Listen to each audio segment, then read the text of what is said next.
7వ తారీఖుతో సంవత్సర కాలం పూర్తి చేసుకున్నందున సంబరాలకు సిద్ధమవుతున్న సందర్భంగా వారు మాట్లాడుతూ కాంగ్రెస్ ప్రభుత్వం ప్రజలకు ఇచ్చిన హామీలు నిలబెట్టుకోకుండా ఏ మొహం పెట్టుకుని సంబరాలకు సిద్ధమవుతున్నారని వారు హెచ్చరించారు. వారు 6 గ్యారెంటీలు అమలు చేయకుండా ప్రజలను నానా ఇబ్బందులకు గురి చేస్తున్నారు. ఇంతవరకు వరి ధాన్యాన్ని కొనుగోలు చేయకుండా, రైతు బంధు ఇవ్వకుండా, 2 లక్షల రూపాయలు రుణమాఫీ చేస్తా అని హామీ ఇచ్చి ఇంతవరకు మాఫీ చేయకుండా, వృద్ధులకు 4,000 రూపాయల పెన్షన్ అమలు చేయాలని ఇవన్నీ కూడా చేయకుండా కాలం గడుపుతున్న కాంగ్రెస్ పార్టీని బొందపెట్టే రోజులు దగ్గరలోనే ఉన్నాయని వారు తెలిపారు. అలాగే కాంగ్రెస్ పార్టీ ఎన్ని ఎత్తుగడలు వేసినా బీఆర్ఎస్ పార్టీ 6 గ్యారెంటీలు అమలు చేసే వరకు కూడా కాంగ్రెస్ ప్రభుత్వాన్ని వదలదని నిలదీస్తూనే ఉంటుందని, ప్రజల పక్షాన నిలబడుతుందని వారు తెలియజేశారు. ఏదేమైనా ప్రజలకు ఇచ్చిన 6 గ్యారెంటీలు ఇచ్చి తీరాలని, తక్షణమే పొలాల వరకు వెళ్లి వరి ధాన్యాన్ని కొనుగోలు చేయాలని వారు మాట్లాడారు. వారి వెంట గుండెపోయిన అయోధ్య, మేకల వెంకన్న, బోడ యాదగిరి, లింగం, మల్లేష్ తదితరులంతా ఉన్నారు. ఇవాళ వ్యవసాయ రంగంలో ముందుకు తీసుకుపోలేదు. పేద ప్రజలకు ఇచ్చేటువంటి సంక్షేమ కార్యక్రమాలు ఇవ్వనందుకు విజయోత్సవాలు చేసుకుంటున్నారా? లేకపోతే ఉద్యోగస్తులకు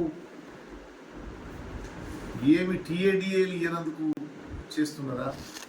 విద్యార్థులను 5 లక్షల రూపాయలు ఇస్తామని చెప్పి, మహిళలకు స్కూటీలు ఇస్తామని చెప్పి ఇవ్వనందుకు చేసుకుంటున్నారా?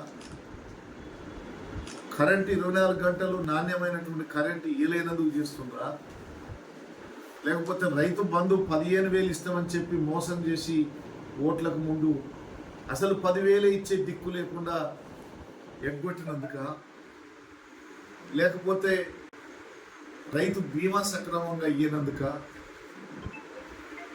లేకపోతే 2,000 పింఛన్ను 4,000 పెంచుతామని చెప్పి అమాయక మహిళలను, ముసలోళ్ళను మోసం చేసినందుక? ఇయ్యనందుక? 2,500 రూపాయలు ప్రతి మహిళకు 2,500 ఇస్తామని చెప్పి మహిళలను మోసం చేసినందుక? లేకపోతే రైతు రుణమాఫీ 2 లక్షల రుణమాఫీ చేస్తామని చెప్పి 50 లక్షల మంది రైతులు ఉంటే సగం మందిని మోసం చేసినందుక? కళ్యాణ లక్ష్మి, షాదీ ముబారక్ తో పాటు తులం బంగారం ఇస్తామని చెప్పి మోసం చేసి అసలు కళ్యాణ లక్ష్మి ఇచ్చే పరిస్థితి లేకుండా చేసినందుక?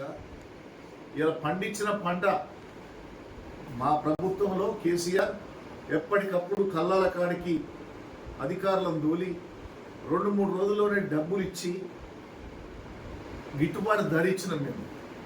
ఇవాళ 500 రూపాయల బోనస్ దేవుడు ఉన్న ఒడ్లు కొనే పరిస్థితి లేక తడిచే పరిస్థితి. ఇవాళ ఈ ప్రాంతంలో పత్తి రైతులైతే ధర్నాలు చేసే పరిస్థితి వచ్చింది. ఇలా పత్తి గిట్టుబాటు ధర లేక